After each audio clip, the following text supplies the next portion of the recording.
GDK twin Klein గనిపై శుక్రవారం ఉదయం గొల్లపల్లి నరేష్ అనే సింగరేణి యువ కార్మికుడు హఠాన్ మరణానికి గురయ్యాడు. ఎయిటింగ్ లైన్ కాలనీకి చెందిన నరేష్ జీడీకే ట్విన్ క్లైన్ గనిలో కోల్కట్టర్గా విధులు నిర్వహిస్తున్నాడు. శుక్రవారం ఉదయం షిఫ్ట్ విధులకు హాజరయ్యేందుకు వచ్చిన నరేష్ మస్టర్ పడి గనిలోకి దిగేందుకు సిద్ధమయ్యాడు. ఈ క్రమంలో ఉన్నట్టుండి నరేష్ ఒక్కసారిగా కుప్పకూలిపోయాడు. ఛాతీలో నొప్పి వస్తుందని చెప్పడంతో తోటి కార్మికులు అధికారులకు సమాచారం అందించారు. ఆ తర్వాత అధికారులు నరేష్ను అంబులెన్స్లో స్థానిక సింగరేణి ఏరియా హాస్పిటల్కు తరలించారు. నరేష్ ఆరోగ్య పరిస్థితిని పరీక్షించిన వైద్యులు గుండె నొప్పి కారణంగా అప్పటికే నరేష్ మృతి చెందినట్లు నిర్ధారించారు. అయితే అంబులెన్స్ రావడంలో ఆలస్యం జరగడం వల్లే నరేష్ మృతి చెందాల్సి వచ్చిందంటూ తోటి కార్మికులు, కార్మిక సంఘాల నాయకులు ఆందోళన చేపట్టారు.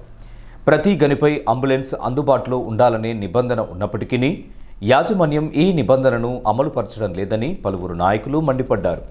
యాజమాన్య బాధ్యతారాహిత్యం కారణంగా సకాలంలో వైద్యం అందక అనేక మంది కార్మికులు మృతి చెందాల్సి వస్తుందని ఆవేదన వ్యక్తం చేశారు. ఇప్పటికైనా ప్రతి గనిపై అంబులెన్స్ను అందుబాటులో ఉంచాలని డిమాండ్ చేశారు. నరేష్ మృతిని గని ప్రమాదంగా పరిగణించి మృతిని కుటుంబానికి అన్ని రకాల ప్రయోజనాలు కల్పించాలని కోరారు. జీడీకే ట్విన్ క్లైన్లో నరేష్ అనే కార్మికుడు ఇన్మాస్టర్ పడ్డ తర్వాత అక్కడికక్కడే పడిపోవడం జరిగింది. అంబులెన్స్కు ఏరియా హాస్పిటల్కు ఫోన్ చేసిన తర్వాత మ్యాన్వే నుండి అంబులెన్స్ రావడానికి లేటు జరగడం జరిగింది. దానివల్లనే ఇలా నరేష్ మన మధ్యలో లేకుండా జరిగింది. దీనికి పూర్తి బాధ్యత ఇక్కడ ఉన్నటువంటి సింగరేణి హాస్పిటల్ యాజమాన్యము, అలాగే మైన్ మేనేజ్మెంట్ కూడా పూర్తి బాధ్యత వహించాలని తెలియపరచు. ఇలాంటి పరిస్థితులు పునరుద్ధం కాకుండా ఇలా సింగరేణి యాజమాన్యము, ఆర్జీవన్ యాజమాన్యము చూసుకోవాల్సిన అవసరం ఉన్నది. అలాగే నరేష్ ఇలా 31 సంవత్సరము వయసు ఉన్నది. వాళ్ళ భార్య కూడా చాలా చిన్న వయసు, ప్రెగ్నెన్సీ 2 నెలలు అది ఉంది. కాబట్టి ఈ యొక్క పరిస్థితులలో మేము ఏఐటీసీగా టెక్నీషియన్ యూనియన్గా మేము గతంలో చెప్పినాం, మన స్ట్రక్చర్ కమిటీలో కూడా చెప్పడం జరిగింది. ఎక్కడైతే ప్రతి మైన్ మీద ఫస్ట్ ఎయిడ్కు సంబంధించిన ఫస్ట్ ఎయిడ్ ట్రైనింగ్ తీసుకున్న వాళ్ళు ఉన్నారు, రెస్క్యూ ట్రైనింగ్ తీసుకున్న వాళ్ళు ఉన్నారు. వాళ్ళని స్టాండ్ బాయ్గా డిస్టిక్లో పెట్టవలసిన అవసరం ఉన్నది. మైన్ మీద కూడా అంబులెన్స్ పెట్టి, ఒక సిస్టర్ను పెట్టి, ఒక వార్డు బాయ్ని పెట్టి, ఒక డాక్టర్ని కూడా డ్యూటీ డాక్టర్ హాస్పిటల్లో కేటాయించినట్టయితే ఖచ్చితంగా ఇలాంటి ప్రమాదాలను మనం అరికట్టే అవసరం కూడా ఉండదని ఇలా తెలియపరుస్తూ, ఈ యొక్క కుటుంబానికి మరి సూటబుల్ ఎంప్లాయ్మెంట్ మన కార్పొరేట్ ఏరియాలో మాట్లాడాలి. ఇలా ఎంతోమంది మాట్లాడుతూ అంటారు మేము చేపిస్తాం అని, కానీ అది కాదు. దాన్ని చట్టం తీసుకురావాలి. దాన్ని మన స్ట్రక్చర్ కమిటీలలో మాట్లాడతాం, మన పెద్ద నాయకులు తీసుకుపోతాము. ఆ విధంగా మనం వీళ్ళకు వీళ్ళకి రావాల్సినటువంటి టర్మల్ బెనిఫిట్స్ కూడా అన్నీ ఇవ్వడానికి ఇంతకుముందే జీఎం గారు వచ్చారు, వారితో మాట్లాడడం జరిగింది. వాళ్ళకి సంబంధించిన టర్మల్ బెనిఫిట్స్ కూడా పూర్తి స్థాయిలో మనం దగ్గర నుండి కదా గుర్తింపు సంఘానికి ఆ బాధ్యత ఉన్నది కాబట్టి అవన్నీ కూడా చేస్తాం. ఆర్జీవన్ జీడీకే ట్విన్ క్లైన్లో 32 సంవత్సరాల కార్మికుడు గొల్లపల్లి నరేష్ అనే అతను నిన్న ప్రమోషన్ పొంది ఈరోజు హార్ట్ అటాక్ వచ్చి చనిపోవడం అనేది చాలా దురదృష్టకరం. అంబులెన్స్ కూడా సమయానికి పంపకపోవడం కూడా కంపెనీ తప్పు. అసలు మైన్స్ యాక్ట్ ప్రకారంగా ప్రతి మైన్లో అంబులెన్స్ ఉండాలని రూల్ ఉన్నప్పుడు, వేల కోట్ల రూపాయల లాభాలు వచ్చినప్పటికీ కూడా అంబులెన్స్లను బావి మీద పెట్టకపోవడం మేనేజ్మెంట్ తప్పు. ఈ విషయంలో కేవలం 2, 1 అంబులెన్స్లు పెట్టి పూల్ సిస్టమ్ పెడుతున్నాం మేము, అందుబాటులో ఉంటుందని చెప్పడం అనేది శుద్ధ తప్పు. కార్మికుల జీవితాలతో మేనేజ్మెంట్ ఈ విధంగా ఆడుకుంటే ఈ విషయంలో మేము తప్పకుండా డైరెక్టర్ జనరల్ ఆఫ్ మైన్స్ చెప్తాం. మైన్స్ యాక్ట్, మైన్స్ రూల్ ప్రకారంగా భవిష్యత్తులో అయినా కనీసం బావి మీద అంబులెన్స్ డ్రైవర్ని అవైలబుల్ ఉండాలా. ఆ విధంగా ఉన్నట్టయితే మన గొల్లపల్లి నరేష్ ఖచ్చితంగా బతికేవాడని నా ప్రగాఢ నమ్మకం. ఏది ఏమైనా కూడా మేనేజ్మెంట్ ఉత్పత్తి మీద చూపిస్తున్నటువంటి ప్రేమ కార్మికుల జీవితాల మీద, కార్మికుల సేఫ్టీ మీద చూపించట్లేదు అనేది నిజం. ఈ విషయంలో ఖచ్చితంగా సమగ్రమైన ఎంక్వైరీ చేసి ఎవరి బాధ్యులో వాళ్ళకి చట్టపరమైనటువంటి యాక్షన్ తీసుకోవాలని ఐఎన్టీసీ డిమాండ్ చేస్తుంది. ఈరోజు గొల్లపల్లి నరేష్ మొదటి షిఫ్ట్కు హాజరై అనుకోకుండా హార్ట్ స్ట్రోక్ రావడంతో అక్కడ ఉన్నటువంటి మినిమం ఫెసిలిటీసు లేకపోవడం మూలాన అంబులెన్స్ త్వరితగతిన వస్తే ఇలా కార్మికుడు మనకు బ్రతికుండేటువంటి వాడు. ఇంత నిర్లక్ష్యం చేయడం మూలాన ఇలా నరేషు చనిపోవడం జరిగింది. ఈ యొక్క మరణాన్ని యాక్సిడెంటల్ డెత్గా సింగరేణి యాజమాన్యం దీన్ని పరిగణనలోకి తీసుకోవాలి. గతంలో ప్రతి మైన్ మీద ప్రతి ఒక్క ఓసీల మీద అంబులెన్స్ సౌకర్యం పెట్టాలనేటువంటి ఇది కూడా జీవో ఉండే. మరి వీళ్లకు చట్టాలను పూర్తి స్థాయిలో నిర్లక్ష్యం చేస్తున్నారు. ఈ సింగరేణి యాజమాన్యానికి చట్టాలన్నీ కూడా చుట్టాలైపోయినాయి. అసలు దేన్ని కూడా వీళ్ళు పాటిస్తలేరు. ఇది 100% సింగరేణి యాజమాన్యం నిర్లక్ష్యం మూలాననే ఇలా నరేష్ చనిపోవడం జరిగింది. యువకుడు, 30 ఏళ్ళ యువకుడు, మొన్ననే కోల్కతా ప్రమోషన్ వచ్చింది. ఎంత ఉజ్వలమైనటువంటి భవిష్యత్తు ఉన్నటువంటి కుటుంబం ఇలా చాలా ఇబ్బందికరమైనటువంటి పరిస్థితి నెలకొనడానికి కారణం సింగరేణి యాజమాన్యం.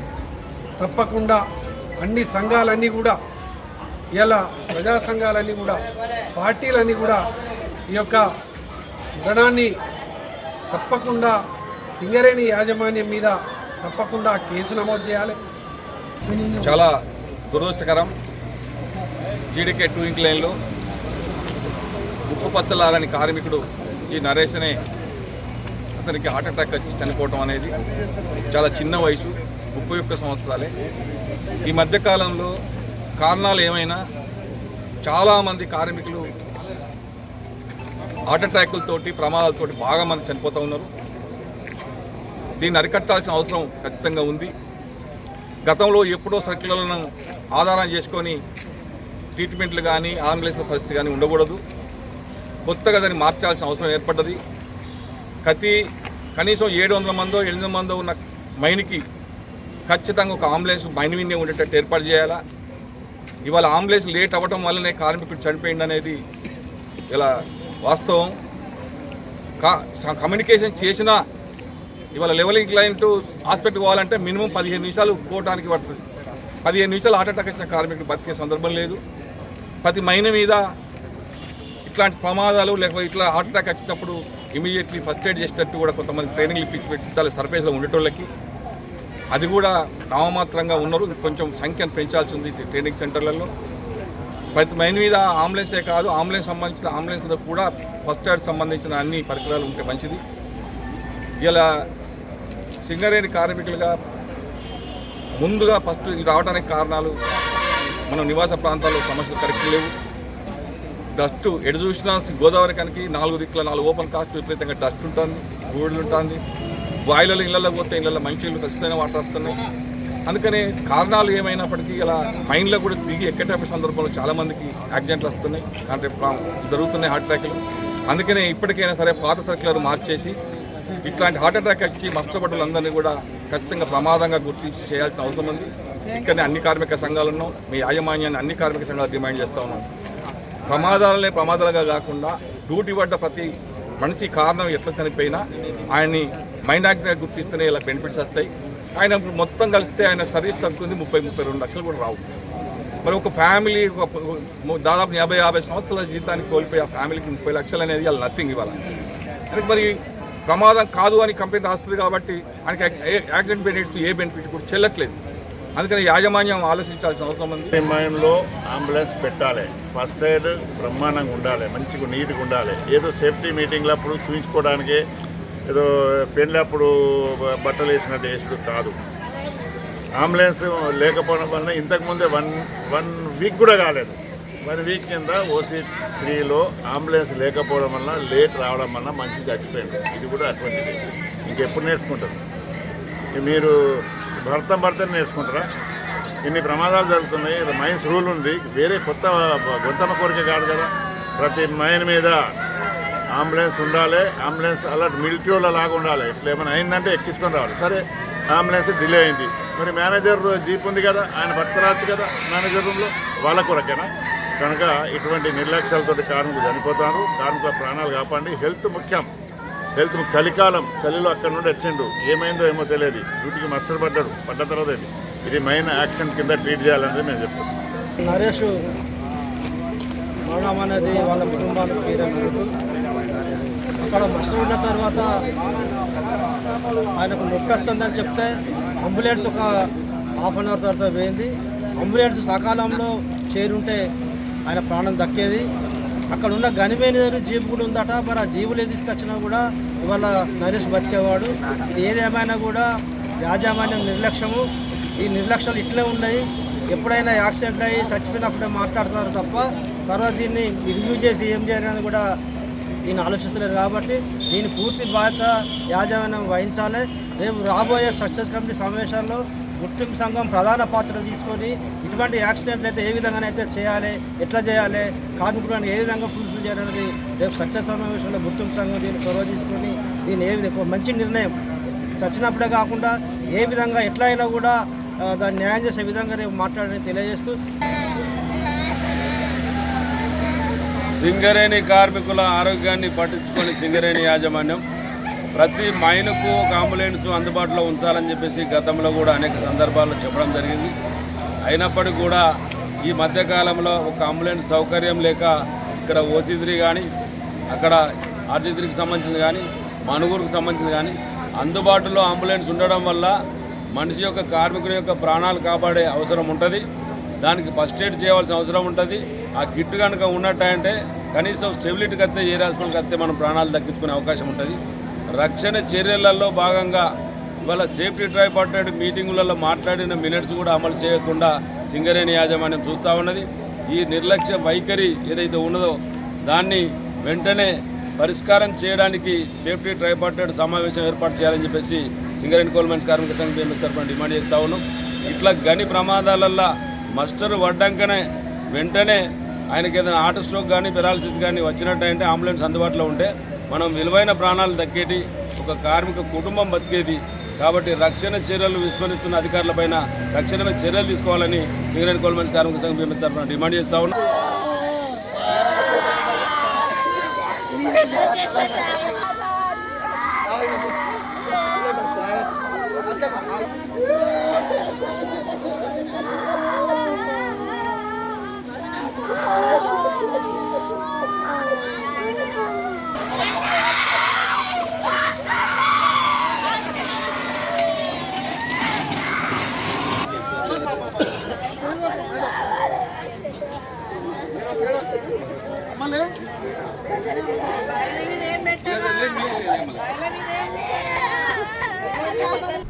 కాగా ఈ దుర్ఘటన పట్ల area general manager Lalit Kumar తీవ్ర దిగ్భ్రాంతిని వ్యక్తం చేశారు. హాస్పిటల్ను సందర్శించి నరేష్ మృతదేహాన్ని పరిశీలించారు. కుటుంబ సభ్యులను ఓదార్చారు. అయితే 32 సంవత్సరాల వయసు గల నరేష్కు 3 ఏళ్ల క్రితం సింగరేణిలో ఉద్యోగం లభించగా సంవత్సరంన్నర క్రితమే వివాహం జరిగినట్లు తెలియవచ్చింది.